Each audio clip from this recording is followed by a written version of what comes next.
तो बच्चों आज आप लोग पढ़ेंगे क्लास 9th की हिंदी पाठ्य पुस्तक की एक कविता जो बहुत ही अच्छी कविता है, मेघ आए।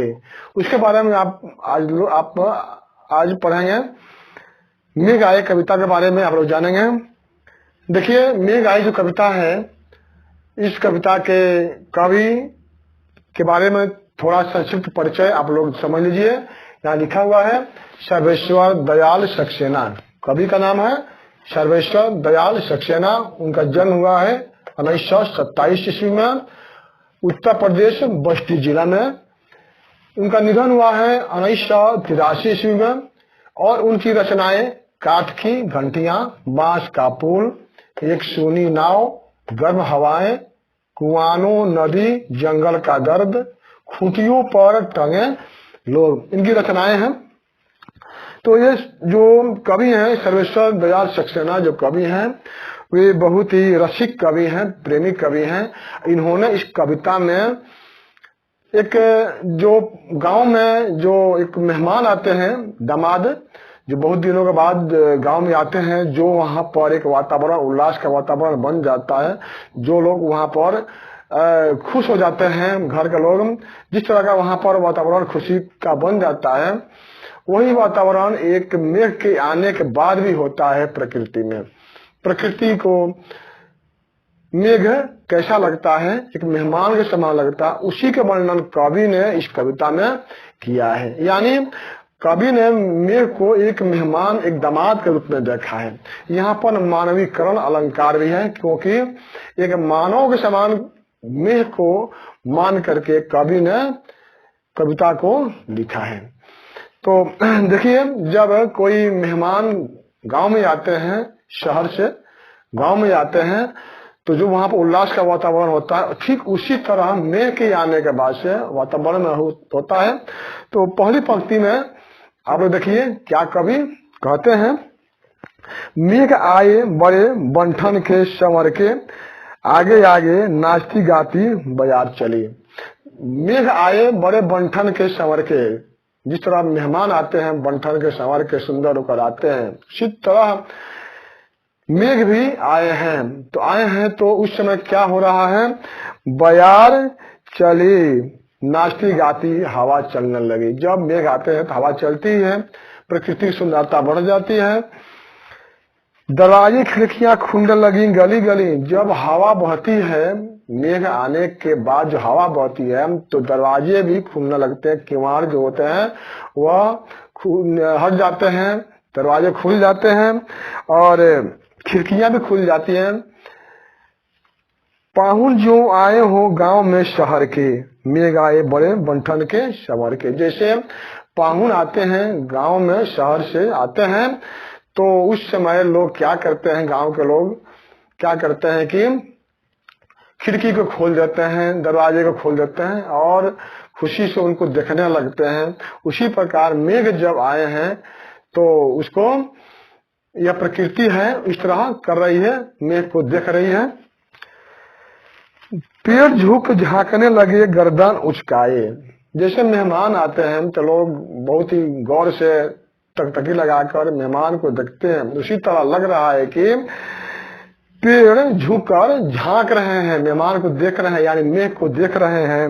आंधी चली धूल भागी घंघरा उठाए। घंघरा उठाकर लग रहा है कि आंधी चल रही है, धूल भाग रही है, धूल भाग रही, घंघरा उठाए माने धूल चल रही है प्रकृति में। हवा की जब जोर से बहती है तो उस समय धूल भी आकाश में उड़ जाती है, तो लग रहा है कि धूल भाग रही है घंघरा उठा करके। बाकी चितवन उठा नदी ठिठकी घूंघट सर के। नदी भी रुक गई, नदी की धारा भी रुक गई और जो तिरछी नजर थी, बाकी चितवन में तिरछी नजर जो थी वो भी रुक गई और घूंघट सर के। यानी जो वहां की उनकी दुल्हन थी, जैसे उनकी घूंघट सड़क जाती थी, उसी तरह यहाँ पर भी लग रहा है कि नदी ठिठक गई है और जो यहाँ पर जो तिरछी नजर से लग रहा है, कोई देख रहा है उनको, वह रुक गई है। मेघ आए बड़े बंठन के संवर के, यानी फिर मेघ आए बंठन के संवर के, प्रकृति की शोभा सुंदरता बढ़ गई है। जिस प्रकार मेहमान के आने पर होता है, उसी तरह प्रकृति की शोभा भी बढ़ गई है। बूढ़े पीपल ने आगे बढ़कर जुहार की, बरस बाद सुधि लीन हो। ऐसा होता है जब मेहमान आते हैं तो घर के जो बुजुर्ग होते हैं, बड़े होते हैं, बूढ़े होते हैं, वे उनका स्वागत करते हैं और उनसे गुहार लगाते हैं, आप बहुत दिनों के बाद आए हैं, आदर में इस बात को पूछते हैं लोग। उसी तरह हम लगता है कि पीपल आगे बढ़ करके पूछ रहा है कि आप बहुत दिनों के बाद आए हैं, बहुत वर्षों के बाद हमको याद किए हैं, ऐसा लग रहा है।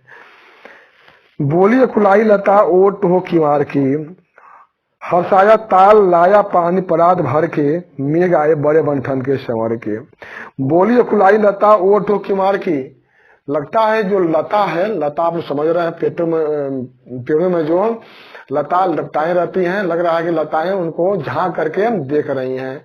जैसे मेहमान आते हैं तो किवाड़ के पीछे से घर की औरतें उनको देखती हैं, है ना, उसी तरह लग रहा है कि लताएं मेघ को देख रही हैं। हर साया ताल लाया पानी परात भर के, ताल माने तालाब भर गया, लग रहा है कि वह पानी लाया है परात में भर करके मेघ का पैर धोने के लिए। मेहमान जब आते हैं तो हमारे यहाँ की यह परंपरा है कि लोग मेहमान का पैर भी धोते हैं।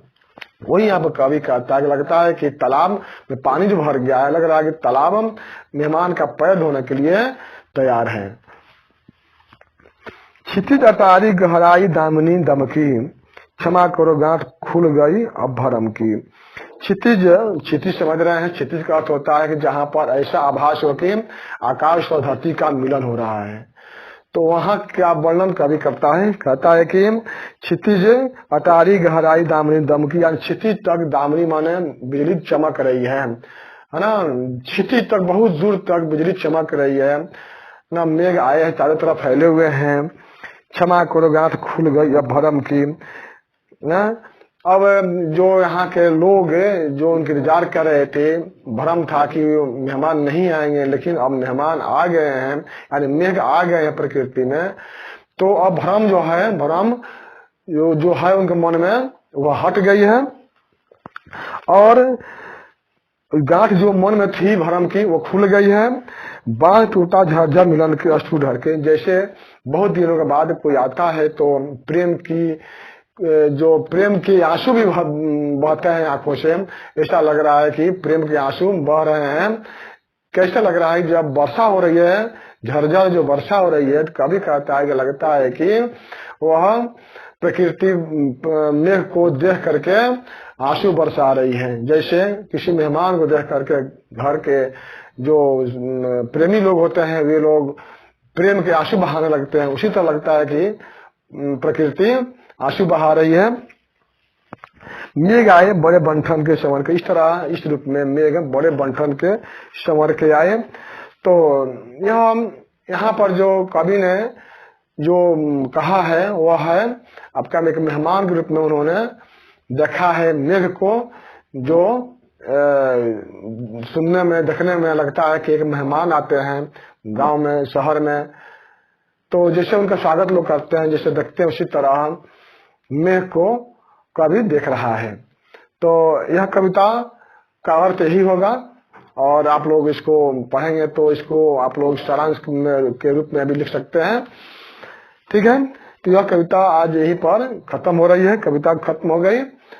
फिर अगले वीडियो में आप लोगों से मिलूंगा, और आप लोग जो भी कठिन कविता लग रहा हो आप लोगों को पढ़ने के लिए, तो आप लोग कमेंट में लिखिएगा, तो मैं उसको पढ़ा दूंगा, वीडियो बना दूंगा। फिर अब अगले वीडियो में आपसे हम मिलेंगे। धन्यवाद।